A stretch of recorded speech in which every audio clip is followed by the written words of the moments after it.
ऐसे करके बोलो, ठंडा पलट कर देंगे और ठंडा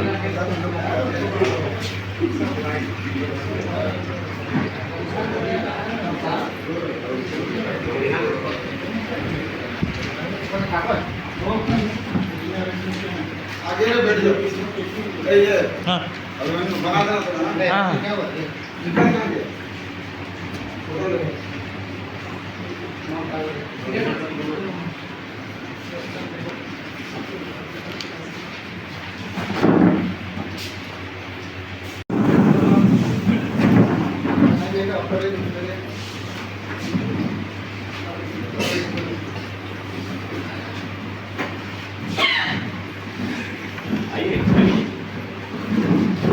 बैठिए।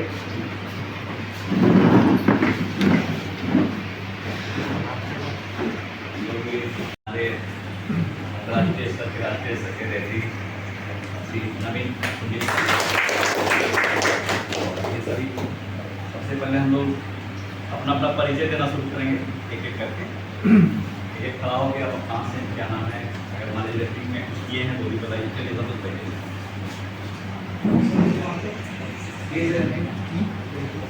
कुछ है क्या? जैसे वाला रेटिंग में कुछ है? मातो ग्रेड 1 रेफरी तुरंत पड़े धनंजय है स्किल रेफरी और सिंह सिंह रतन हो थोड़ा सा सिर में समीर मातो दोनों से मिला कर अनुराग सर हां पूछाई ये सब का 5 बेटा नेशनल में चला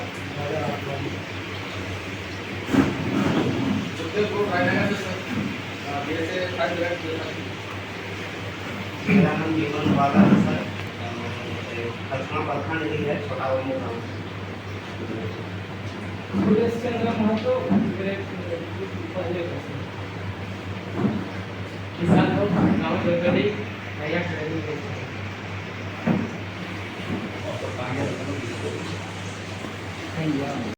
कल से बात हो रही है तो सुनील छत्री का शायद विदाई समारोह था, उनका लास्ट मैच था तो टीवी में बोला देखे भी होंगे ना, तो उसको फुटबॉल के लिए जानते उनका स्वागत होना चाहिए। लोग बाहर हमारे ऑफिस में बैठे रहते हैं और ये लोग चाहते थे कि आपका गाइडलाइन मिले ताकि हम लोग और बढ़िया ढंग से अपने काम पर जान सकें। तो अभी हम लोग पहले बस सर है नवीन सर मैंने बहुत ही जैसे सर बताया तो लेट से मैंने आने का कारण यही है बस से कलकत्ता से आए ट्रेन में लेना चाहते हैं हम लोग, है ना। हम लोग रिक्वेस्ट करेंगे इनसे कि आज हम लोग को जितना भी आपके गागर में है वो सागर भर दीजिए हम लोग। तो हम लोग अभी 1 बज रहा है अभी, तो हम लोग सबसे पहले हमको लग रहा था मैंने लंच हो जाता तो अच्छा रहता। उसके बाद आधा घंटा बाद पहले इंडोर क्लास होता, उसके बाद जैसा मैंने सर का जैसे गाइडलाइन होगा उसके बाद वही अच्छा रहेगा हमको लगता है जी। 1 बज भी गया है ना कैसे। तो रेफरी का ट्रेनिंग करने के लिए हम लोग आए हुए हैं खरसवां स्टेडियम और अभी हम लोग जा रहे हैं। लंच ब्रेक हुआ है, अभी खाना वाना खा लेंगे, उसके बाद फिर से क्लास होगा। तुराम भाई जो सर आए हैं उनका क्या नाम है बता। नवीन सुंडी राष्ट्रीय नेशनल रेफरी है। अच्छा है, आज हम लोग को बहुत कुछ सीखने को मिलेगा। अभी क्लास बाकी है। हाँ क्लास बाकी है, अभी लंच के लिए जा रहे हैं, लंच के बाद फिर से क्लास होगा। क्लास कैसे लेना? क्वेश्चन सब याद किया है? क्लास तो बहुत कुछ अब याद तो किया, अब इससे पूछना होगा हम लोग को। क्लास किस तरह सब याद हाँ। करो कहे कि हाँ। जान रहे ना तुम। बहुत हार्ड क्वेश्चन पूछेंगे ताकि हम लोग को जानकारी मिले। हाँ। बार बार ऐसा मौका नहीं मिलता है। तो आज हम लोग का जो सरायकला खरसवां का जितने भी नामी गिरामी और मशहूर रेफरी हैं सबको यहाँ पर पहुँचे हुए हैं। आप सबसे मिलाऊंगा मैं एक एक करके। अभी फ़िलहाल हम लोग लंच कर लेते हैं, है कि नहीं? उसके बाद फिर से मुलाकात होगा। तो चलिए इस ब्लॉग में बने रहिए आप लोग सब कोई।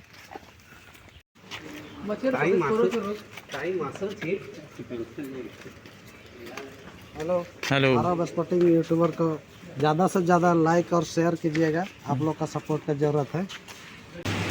शुरुआत है इस तरह से हुआ। हम भी आप लोग जैसे ही क्लासेस करना स्टार्ट किए थे, है ना, नाम तो वहाँ लिखा हुआ देखिए, मेरा नाम पूरा नाम है नवीन जयदेव सिंधी और मेरा प्रॉपर जमशेदपुर से हूँ, बट मेरा गाँव है चिकने पासा, तो नरसंडा पूर्वज लोग थे वहाँ से बिलोंग करते हैं। बट टाटा स्टील में जब जॉब के लिए वहाँ से हम निकले तो अभी मेरा उधर से कोई कनेक्शन हम लोग अभी नहीं है, सारे लोगों को जमशेदपुर से पूरे।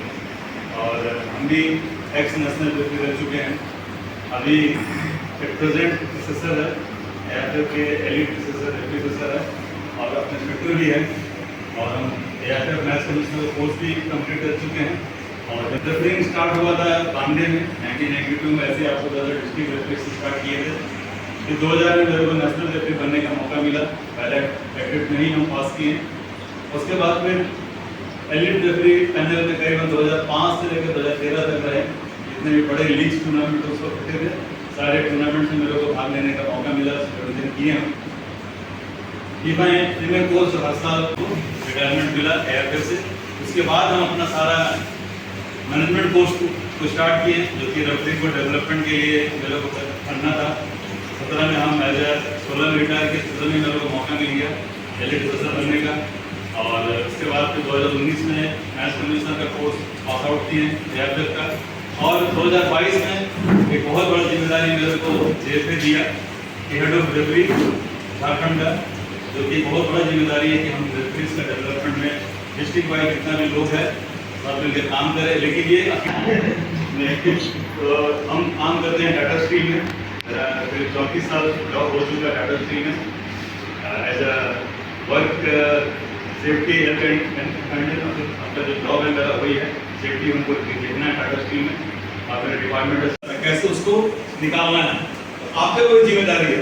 तो ये person to whom legal matter is referred for investigation and report for the settlement, मैंने उसका निवारीकरण के लिए, उसका काम खत्म वहाँ समाप्त करने के लिए जिम्मेदारी दिया जाता है कि कोई समस्या है उसका समाधान आप कैसे करके ले रहे हैं। यही आपका मेन रोल है रेफरी में। बड़ा शुरुआत हुआ और आज हम लोग कहाँ पर आके रुके हैं वो दिख रहा है। 1930 में सब कुछ स्टार्ट हुआ था, जबकि इस तरह का उस समय अटैक करना करते थे हमारे रेफरीज लोग। ये 1930 का बात है जब कोट पैंट पहन के रेफरी करना करता था। उसके बाद देखिए इंट्रोड्यूस हुआ कि रेफरी दौड़ेगा, रेफरी मूव करेगा, स्थान से दूसरा स्थान को जाएगा, उसके लिए उसके साथ में कुछ लोगों को सहयोग के लिए लाएगा, जिसको बोला जाता है असिस्टेंट रेफरी। उस समय थे लाइन्समैन, आप लोग अपने भाषा में लाइन्समैन ही बोलते होंगे। 66 में स्विट्जरलैंड के एक रेफरी था ग्रेगरी डिनेट, उनके माध्यम से ये शुरुआत पहला मैच उसमें एज असिस्टेंट रेफरी में मिला। ऊपर देखिए लिखा referee authority, positioning, movement, attack, सब कुछ बदलते गए, हर चीज। हम इंग्लिश को हिंदी में ट्रांसलेट कर रहे हैं, इसलिए चिंता मत कीजिएगा, वर्ड इंग्लिश हो चुकी है लेकिन हम हिंदी में उसको ट्रांसलेट करने की कोशिश कर रहे हैं। लास्ट पार्ट आता है athletic referee with speed and stamina. आज का वर्तमान, आज का समय में आप सबके लिए जो आज आपका इस युग के रेफरी को अपने हाथ में लेना चाह रहे हैं, तो सबसे पहला होगा तो आपको एथलेटिक रेफरी बनना पड़ेगा। मतलब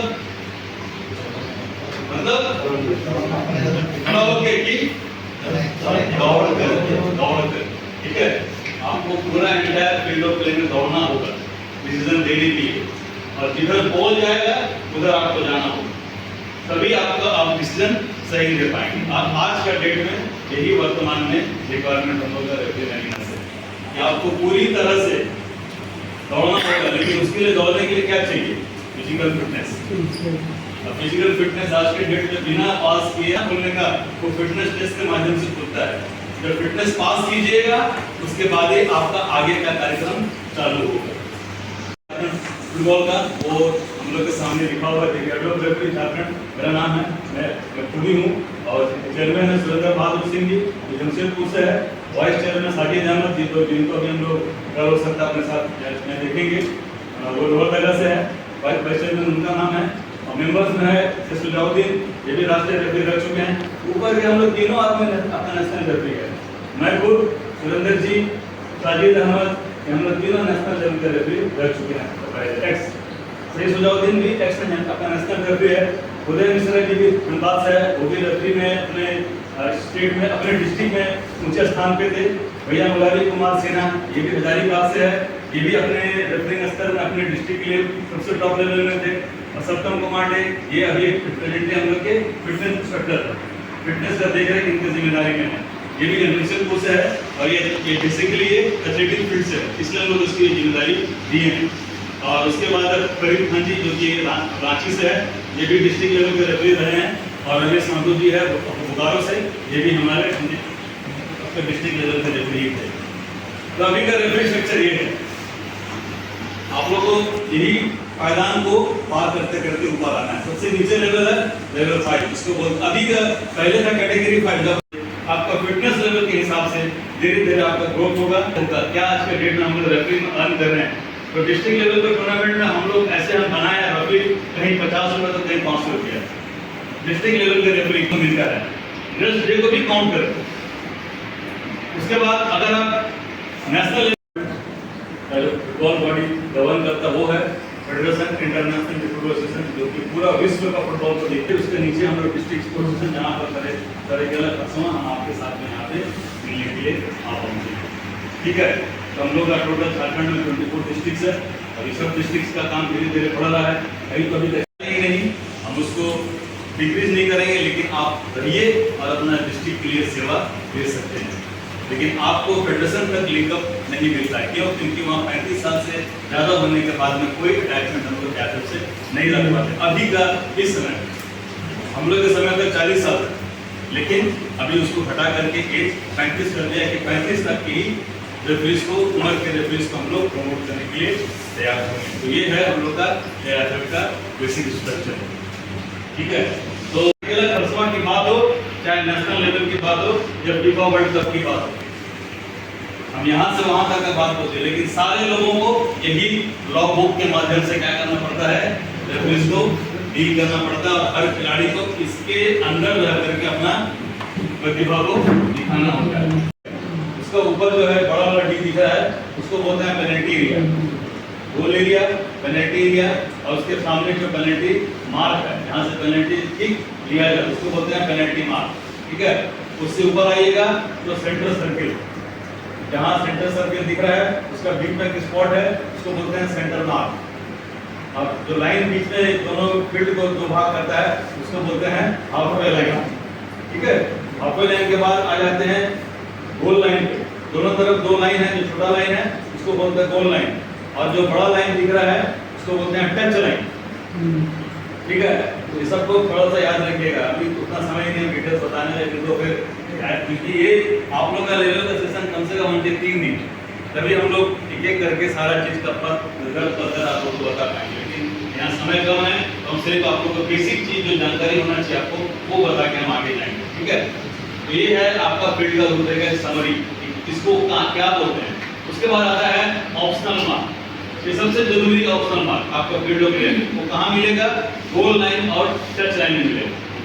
ठीक है, वो ऑप्शनल मार्क जरूरी है, फील्ड में होना अनिवार्य है।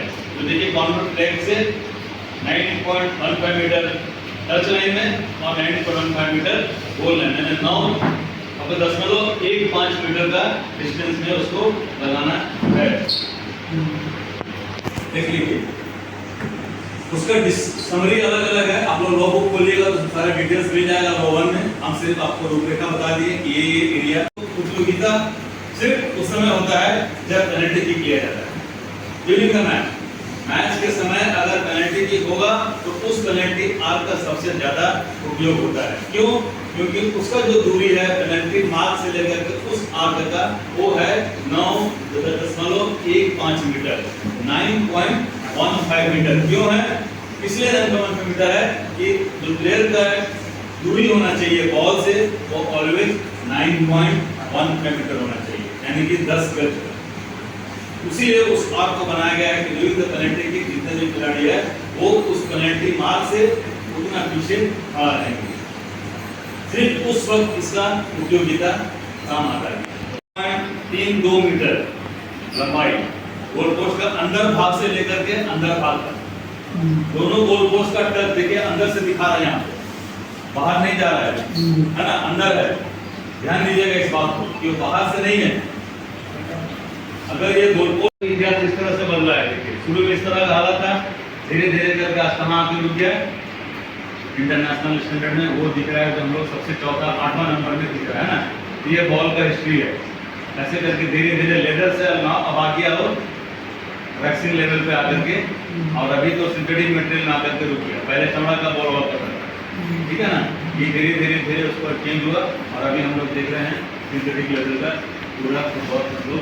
ये उसको वो गोल होना चाहिए और एक सुटेबल मटेरियल, मैंने एक ऐसा मटेरियल जिससे किसी खिलाड़ी को चोट ना लगे, ऐसा लेदर ऐसा सामान का बनना चाहिए बॉल। उसका जो सर्कमफ्रेंस उसका जो राउंड है, गोलाकार है, वो बोलता है कि 68 सेंटीमीटर से लेकर के 70 सेंटीमीटर को एफा क्वालिटी इंटरनेशनल मैच स्टैंडर्ड ये सब उस बॉल में लगा रहना चाहिए। ये हम लोगों का बॉल का, आपके पास फील्ड ऑफ प्ले आ गया, बॉल मिल गया, अब खिलाड़ी चाहिए।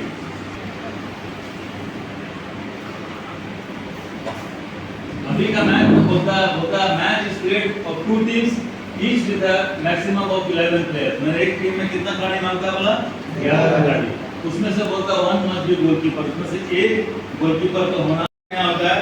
सब्स्टिट्यूशन हस्तांतरण जो होता है खिलाड़ी का, यहाँ कितना आप लोग करते हैं अपने लीग में, कितना होता है आप लोग लीग में हस्तांतरण? 5 होता है, वो है 5 उसका सामने।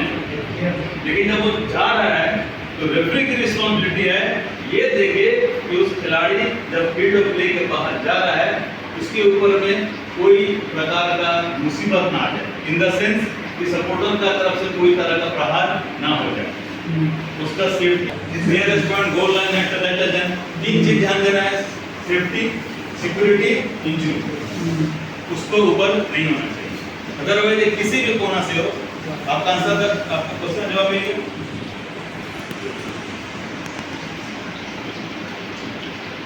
है तो इसमें बहुत बड़ा चैप्टर, लेकिन इसको अगर हम कभी कंटिन्यू करेंगे तो हम लोग के बहुत सारा, ठीक है ना। उसका जरूरी पार्ट में होता है, सबसे पहला चीज होता है उसका जर्सी, ठीक है ना। सबसे इम्पोर्टेंट चीज है जर्सी। उसके बाद आता है उसका शॉर्ट्स यानी कि उसका पैंट, ठीक है ना। उसके बाद है स्टॉकिंग, उसका मोजा, उसके साथ में मोजा में क्या है सिन गार्ड, और उसका जूता यानी कि boot, football boot. Football boot होता है स्टड वाला बूट, स्टड वाला बूट नहीं पहना हुआ है, अलाउ नहीं करना, ठीक है। पैंट पहना हुआ है ना, ये भी नीचे क्रॉस किया हुआ है, क्रॉस किया हुआ ना वाला, वो अलाउ नहीं है। क्यों अलाउ नहीं है? क्योंकि सेम कलर का है। वेरी गुड, सही। उसका जो ब्लैक है तो ब्लैक कलर का ही थर्मो पैंट पहने। गोलकीपर के लिए में अलाउ है कि वो ट्रैक पैंट पहन सकता है, सिर्फ किसको? गोलकीपर। और दिखा दी, एक जगह क्रॉस किया हुआ है, एक जगह राइट किया हुआ है, जो राइट मार्क है वो अलाउड है, सेम कलर का टेप होना चाहिए, ठीक है। ये हम लोग को नियम यही सिखा रहा है कि भाई टेप होना चाहिए, उसके ऊपर टेप लगा है तो सेम कलर का टेप होगा। दाहिने साइड में जो फोटो दिखा रहा दोनों वैसा अलाउ नहीं है, क्लियर है। ऊपर का भी कुछ लोग स्लीव पहनता है ना, तो ये भी अलाउड नहीं है। देखो जहाँ टिक किया हुआ है वही अलाउ है, और जो टिक क्रॉस किया हुआ अलाउ नहीं है। मैंने ग्रीन जर्सी में व्हाइट अंडर पहना, अंडर शर्ट पहना है, अलाउ नहीं है। अगर ब्लू पहना है तो ब्लू टी शर्ट होता है। और अगर दूसरा ये के बीच में जो, क्योंकि सब हो गया, रेफरी में तो मैच होगा नहीं होगा, इसको भी होना जरूरी है। जानकारी रखे, जो डाउनलोड अभी आप लोग लॉग बुक डाउनलोड किए हैं ना, इसको पढ़ना हो है तो अंग्रेजी में, लेकिन किसी की मदद लीजिए। जिसको अंग्रेजी नहीं समझ में आता उसको तो किसी की मदद लेना पड़ेगा। तो है उसको लॉ जानना सबसे बड़ा बात है। जब तक लॉ नहीं जानिएगा तो कैसे लिखा? देखो, enforces the laws of the game, वही लॉ को इंप्लीमेंट करता है। कहाँ? फील्ड ऑफ प्ले में। ये अगर नहीं जानिएगा तो ये सब फील्ड के अंदर होता है, ठीक है। यही एक खिलाड़ी है जिसका इंजरी हो गया है, मैच बंद रहेगा और उसका ट्रीटमेंट फील्ड के अंदर होगा। जितना देर ट्रीटमेंट चलेगा आपको उतना टाइम आगे एड ऑन करके देना होगा, ठीक है। ये सबसे बड़ा नियम है कि अगर इंजरी गोलकीपर का हो गया, अब इसमें एक सवाल है कि मान लीजिए गोलकीपर इंजर्ड है और उसके साथ साथ इसे, ठीक है, सीटी उसका मेन चीज है। उसके बाद उसका घड़ी जो जरूरी चीज है, card, yellow card, red card वो जरूरी है, और नोटबुक ये सबसे ज्यादा जरूरी है। ये उसके पास, व्यक्ति के पास हमेशा मौजूद रहना चाहिए, और टॉस पॉइंट, ठीक है। लेकिन फील्ड रेफरी का भी ये नियम होता है कि referee and other on field अभी हम लोग बोलते हैं आदर्श, इसलिए बोला था अदर मैथमेटिक्स क्योंकि अब टेक्नोलॉजी हाई हो गया। अभी दो स्टूडेंट्स आप में कहेंगे देखिए यूट्यूब लिंक में कि 2 लाइन में भी रेफर रहता है ना, प्लस अब टीवी रिप्लेस और 2 लाइन से बाहर होगा उसके नोटिफिकेशन से सबसे प्राइम ड्यूटी है स्टैंडर्ड की। क्या डिसीजन देगा वो, गोल लाइन से बॉल जमीन से या हवा से बाहर हो रहा है तब और होगा, इसका चर्चा हम करेंगे जब हम लोग के पास कल पर्याप्त समय रहेगा तब, ठीक है रहेगा। जो सब करने वाला है सारा इक्विपमेंट उसका सही है कि नहीं, है ना, जब तक कि अंदर वाला खिलाड़ी बाहर नहीं हो जाता है वो उसको रोक के रखेगा। तो कोर्ट का ड्यूटी है कि उसको रोक के रखना है जब तक कि जो खिलाड़ी बाहर हो रहा है फील्ड से वो बाहर ना हो जाए, ठीक है। और कोई बॉल अगर रिप्लेस करना है, बॉल हाथ का झंडा उठेगा, है ना, और डिफेंडर का देना है हमेशा बायां हाथ का उठेगा। एकदम प्रैक्टिकल बात है, आप लोग करके देख लीजिए, ठीक है। अटैकर का थ्रो जिधर देना है उधर हाथ उठाना है, उधर आपको डायरेक्शन देना है। ऑफसाइड के लिए सीधा पहले फ्लैग खड़ा करना है, अगर सामने में है तो जिस तरह से offside on the near side लिखा हुआ वहाँ ऑफ साइड साइन दीजिएगा, अगर मिडिल में है तो सीधा हाथ रखिएगा, और अगर दूर में फार एंड में है तो 45 डिग्री एंगल में फ्लैग का डायरेक्शन रहेगा। और सब्स्टिट्यूशन के लिए दोनों हाथ से फ्लैग खड़ा कर देना है दिखाने के लिए क्या सब्स्टिट्यूशन मांग रहा है टीम। क्लियर है? ठीक है, हम लोग थोड़ा नियम देता है, बोलता है players are entitled to an interval not exceeding, time देना है सब्स्टिट्यूशन के लिए, टाइम देना है क्योंकि वो सब्स्टिट्यूशन के मैच रुक रहा है। Assessment and removal of injured player, जो इंजरी प्लेयर का अंदर जाना या ट्रीटमेंट बाहर जाना या ट्रीटमेंट होना, ये डिपेंड करता है कमेटी के ऊपर कि वो ड्रिंक ब्रेक चल रहा है और आपका टाइम खत्म हो गया, अब आपका फाइनल विसिल बजने वाला है, उस समय पेनल्टी हो गया तो पेनल्टी देना होगा, पेनल्टी है तो पेनल्टी देना होगा ना भाई, क्योंकि हालांकि मैच खत्म होने वाला, आपका विसिल नहीं बजा है, लेकिन पेनल्टी पहले हो रहा है विसिल बाद में बज रहा है, लेकिन पेनल्टी तो होगा। यही एक नियम है जहां पे समय एक्सटेंड होता है, समय पूरा होने के बाद भी आपको समय को देना होगा, किसके लिए, पेनल्टी के लिए। और जैसे पेनल्टी किक का रिजल्ट हो गया मैच खत्म, अब गोल हो, गोल सेव हो जाए, बॉल बाहर चल जाए, ये आपका देख रेख नहीं, आपका नहीं देख रेख है, रिजल्ट हो रहा है और मैच खत्म कर रहा है, सीधे विसल बजा दिए फाइनल विसल, सेकंड अटेम्प्ट देना ही नहीं है।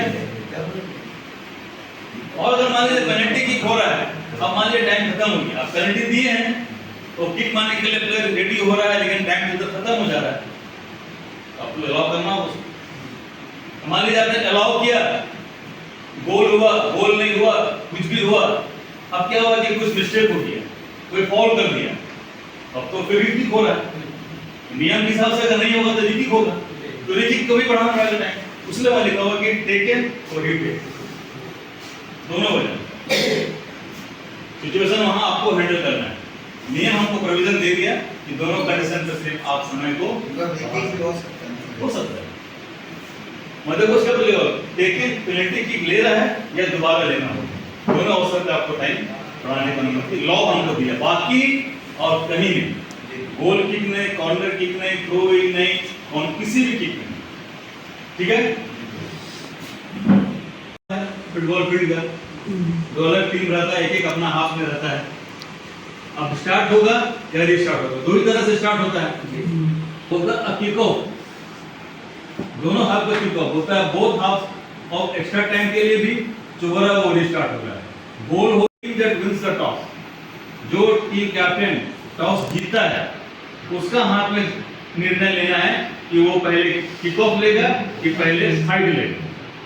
क्लियर है? आगे लाइन सुन रहे ना आप लोग, समझ आ रहा है मेरा बात करना, तो उसका डिसीजन होगा कि क्या है, खिलाड़ी दूसरे का हाथ में, बाकी दोनों खिलाड़ी अपने अपने हाथ में रहेंगे, उसको छोड़कर जो खिलाड़ी किक ऑफ ले रहा है। फिर बोलता है ओपोनेंट टीम जो रहेगा taking the kick off must be at least 9 point, the ball is in play when it clearly kicked and move, जैसे बॉल मूव किया है, किक हुआ है, मैच शुरू किया। अब बोलता है गोल में भी score directly against the opponent from kick off, kick off से डायरेक्ट गोल भी हो सकता है, अगर जो खिलाड़ी किक ऑफ कर रहा है वो ओपोनेंट टीम में अगर मार दिया गोल में, गोल हो गया तो गोल होगा, और वही प्लेयर अगर अपने गोल में मार दिया तो क्या होगा, कॉर्नर किक होगा। क्लियर है ना यहाँ पे? आगे लाइन अब समझे, लास्ट टाइम क्या करना पड़ रहा है, ड्रॉप बॉल कब होता है? जब ऐसा इंसिडेंट हो गया जो नियम में नहीं है और लेकिन आप मैच को बंद कर रहे हैं, तभी ड्रॉप बॉल होगा। मैंने मैच चल आराम से, कुछ ऐसा हुआ कि कोई प्लेयर बाहर चले गया अपने मन से, या चोट लग गया बाहर, अब देखे गए तो बाहर चल गया, पिछल बजा के मैच रोक दिया। अभी आपने मैच रोका है, आपके चलते मैच रोका, आप डिसीजन देके मैच रोके हैं, तो इस कंडीशन में ड्रॉप बॉल से मैच शुरू होगा। और दूसरा सिचुएशन लॉ का नियम है, लॉज ऑफ द गेम में बोला गया है कि जैसे रेफरी को बॉल लगता है और बॉल लगने के बाद दो ही चीज होगा, या तो किसी को फायदा होगा या किसी को घाटा होगा, यही ना होगा। तो सब खत्म कर दिया चिंता फिक्र आपका, जैसे लगा भैया मैच बंद कर दिया। लेकिन कोशिश करिए कि आपको ना लगे, पहला चीज तो ये है। देखिए अगर ओपोनेंट को दिया तो पेनल्टी होनी चाहिए, तो वहां तो खतरा है कि पेनल्टी के अंदर है, तो उसमें भी नियम आपको प्रोविजन दे दिया कि भाई छोड़ दो। अगर वैसा इंसिडेंट पेनल्टी के अंदर हुआ है तो किसी का भी टच हो और ड्रॉप किसके लिए होगा? गोलकीपर के लिए। क्लियर हो गया? हाँ, अगर पेनल्टी बाहर का एरिया में, पेनल्टी एरिया के बाहर में इंसिडेंट हो रहा है, आपके बॉल, आपके शरीर पे बॉल लग जा रहा है, तो आपको मैच बंद करके ड्रॉप बॉल करना है। किसके लिए? जो लास्ट बच गया। लेकिन पेनल्टी एरिया के अंदर में, चाहे उस एंड में या इस एंड में, कहीं भी अगर पेनल्टी एरिया में ऐसा हादसा हो रहा है, आपको बॉल लग जा रहा है और अंदर ही रह जा रहा बॉल, मैंने आप पेनल्टी एरिया के अंदर में इंसिडेंट हुआ है, तो कुछ सोचना नहीं है, सीधा मैच बंद होगा। और किसको ड्रॉप बॉल से मैच शुरू करेंगे? गोलकीपर। क्लियर है? कोई डाउट नहीं है। अब इसमें एक और नियम बता दिया, आपको प्रोविजन दे दिया। अभी मान लिया ड्रॉप बॉल के लिए आप रेडी हो गए, सब खिलाड़ी आ जाएगा, आता है कि नहीं आता है? मतलब ए टीम जाएगा, बी टीम जाएगा, किसका तरफ ड्रॉप करेंगे? पेनल्टी के अंदर में है तो गोलकीपर तो रहेगा, लेकिन वो बोलेगा हम भी रहेंगे। ओपोनेंट ने बोलेगा भाई हम तो गोल मारा था, आप आ गया बीच में, हमको तो नुकसान हो रहा है आपको लगने की वजह से। तो हमको नियम प्रोविजन दे दिया, बोला नहीं अगर पेनल्टी नहीं हुआ है तो हमको गोलकीपर के लिए ही ड्रॉप बॉल करना। उसमें दूसरा और एक फायदा क्या दे रेफरी को? नियम बोला तो लिखा हुआ है, all players, all other players of both teams must remain at least 4 meter from the ball until it is in play. 4 metre का दूरी में रहना है बाकी सबको। आप इसके लिए हम ड्रॉप बॉल करें, एज ए गोलकीपर हो या प्लेयर हो। क्लियर है? ये प्लेइंग 10 का प्लेयर हो या गोलकीपर हो, हम इस खिलाड़ी के लिए ड्रॉप बॉल कर रहे हैं। ये सिर्फ रहेगा मेरे साथ में, बाकी सारे खिलाड़ी चाहे विरोधी हो चाहे इसके अपने हो, कितना दूरी में रहेगा? 4 मीटर। अब क्लियर है? ये भी सुविधा आपको लो दे दिया, ना वहाँ गड़बड़ गिच्चा होगा, ना कोई प्रॉब्लम आपको होगा। हम मारेंगे, खत्म, हम ड्रॉप करिए नहीं करिए। इसका ये देखो आप लोग, मेन चीज बताना जरूरी। ये देखिए, ये है ball in and out of play. ये है फील्ड ऑफ प्ले, ऊपर वाला भाग। ये है खेल का मैदान, इधर ऊपर वाला, ठीक है? ऊपर वाला खेल का मैदान है, ये out of field of play है, ये मैंने फील्ड के बाहर। ये वाला टच लाइन है, या मानिए गोल लाइन है, जो भी मारेगा। बॉल कब आउट ऑफ प्ले हो रहा है, और देखिए वहां लास्ट वाला बस, ये भी इन प्ले है, ये भी इन प्ले। इसलिए इन प्ले क्योंकि इसका आधा पार्ट अभी भी लाइन पर टच किया हुआ है। जब तक पूरी तरह से बॉल बाहर नहीं आ जाता है तब तक बॉल आउट ऑफ प्ले नहीं होती। लेकिन इसका जजमेंट बहुत डिफिकल्ट है। अब पिक्चर देखो दोनों बहुत आसानी से बोल, लेकिन जब फील्ड में दिखाइएगा ना तो समझना है, बहुत मुश्किल है। हमारा आसानी से बोल दिया हाँ सही तो आउट ऑफ प्ले, लेकिन फील्ड ऑफ प्ले में जिस दिन आप सही डिसीजन दिया तब चैलेंज होगा कि हाँ आपने सही डिसीजन दिया, वही तकलीफ होगा। लेकिन इतना पार्ट जो अगर टच कर रहा बॉल का लाइन का, अभी तक बॉल इन प्ले है, बॉल आउट ऑफ प्ले नहीं हुआ। इसके लिए आपको एकदम सही जगह में आना पड़ेगा जजमेंट देने के लिए। यानी कि अगर लाइन्समैन में अगर असिस्टेंट रेफरी है तो भागने के लिए तैयार आना होगा, तेजी से आपको भागना होगा गोल लाइन तक, ताकि आप जजमेंट सही दे सके कि बॉल आउट है कि इन। अगर आप ये टच लाइन है, मान इधर से भाग रहे हैं, ये गोल लाइन है, यहाँ से भी अगर आप डिसीजन दे रहे हैं तो एक्सेप्टेबल नहीं होगा जब तक कि आप यहाँ तक नहीं आते। यहाँ आने के बाद ही ये डिसीजन दे पाएंगे। बाएं वाला जो पिक्चर है, मैं एरो मार्क है, बार में लगा, अंदर आ गया, इन प्ले की out play, ball in play है कि आउट प्ले है, बार में लगा अंदर आ गया, फील्ड के अंदर आ गया, इन प्ले। इधर जो दाहिना वाला फोटो है उसमें क्या हुआ, कॉर्नर फ्लैग का पोल में लगा और बॉल अंदर रह गया। इन प्ले की आउट प्ले, इन प्ले, ठीक है ना। ये सिचुएशन हो सकता है फील्ड में है, लेकिन जब तक पूरी तरह से ball touch line goal line को पार नहीं करता है आपका बॉल इन प्ले ही रहेगा। बाहर हो गया किसी भी क्षेत्र से, चाहे टच से चाहे, तो नतीजा कब निकलता है, कब निकालते, जब मैच ड्रॉ हो जाता है, तभी नतीजा निकालना पड़ता है। तो आपके लिए तो नतीजे की जरूरत नहीं। अगर हार जीत का फैसला हो गया तो खत्म मामला। दिख रहा फोटो बड़ी आसान है लेकिन बहुत मुश्किल है। अच्छा रेफरी इसमें पानी पी लेता है, ठीक है ना। तो ड्रॉप कहाँ हुआ है इसको जजमेंट करने के लिए आपको सीधे एक सिद्धांत है कि आप गोल लाइन पे खड़ा रहिए। उसके बाद आप डिसीजन गलत दीजिए, सही दीजिए, अलग अलग का मानिए। तो गोल बोला सीधा रखो, बाकी सब नो गोल। नीचे आउट टफ कर दिया है, ये जो दिख रहा है आधा टच किया अभी गोल नहीं है वो, और वो जो क्रॉस हो गया पूरा गोल लाइन पार किया। देखिए कहाँ पार किया, सबसे नीचे वाला, सबसे लास्ट वाला। लेकिन इसमें एक चीज लिखा हुआ देखिए, गोल तब हो रहा है अगर providing that no infringement of the laws of the game has previously been committed by the team scoring the goal. अगर जो टीम गोल कैसे होगा, पेनल्टी किक कब होता है, जब दोनों टीम बराबरी पे खत्म होता है, एक्स्ट्रा टाइम भी बराबरी पे खत्म हो गया और रिजल्ट निकालना तो हम लोग को पेनल्टी किक करना है, ठीक है ना। तो प्लेयर इसमें सबसे बड़ा बात है पेनल्टी किक क्लियर है। अब अगर इसको दोबारा भी येलो कार्ड हो रहा है किक के समय में तो पहला येलो कार्ड ही काउंट। क्यों? क्योंकि प्रीवियस वाला कार्ड को तो हम खत्म, लेकिन रिपोर्ट में हो जाएगा, रिपोर्ट जो आप दीजिएगा येलो कार्ड वो उसमें जाएगा कि भाई 67 मिनट में येलो कार्ड इसको हुआ है इस गलती की वजह से। पेनल्टी किक में येलो कार्ड हुआ है इस गलती की वजह से, लेकिन रेड कार्ड नहीं हो रहा। क्लियर है?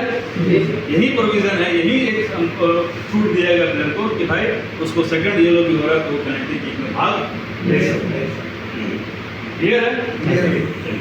लांघना, जगह से अंदर आ जाना, इसको बोलते हैं encroachment. Encroachment bye attacking player penalty kick के समय में। जनरली ये मैच के बाद वाला पेनल्टी किक में नहीं होगा, ठीक है। ये जब मैच के ड्यूरेशन में ये हो सकता है। तो नियम बोलता है कि अगर एनक्रोच कर रहा कौन, अटैकिंग प्लेयर, मैंने जिसका जो टीम गोल मार रहा है, जो टीम का प्लेयर गोल मारने के लिए खड़ा है, किकर है, आइडेंटिफाइड किकर है, उसका साथी खिलाड़ी अगर इस को दिखाते हैं गोल पोस्ट कर रहे, हम किकर है टीम ए का, हम किक करने के लिए तैयार है, और किक करने के पहले अगर कोई मेरा साथी खिलाड़ी एनक्रोच करता है, मैंने लाइन को क्रॉस कर जाता है, कब? किक के पहले। अगर गोल मार दिए, इवन कि मेरा साथी खिलाड़ी एनक्रोच किया, अंदर घुसा, अगर गोल हो जाएगा तो आंसर क्या बोलता है, पेनल्टी इज टेकन।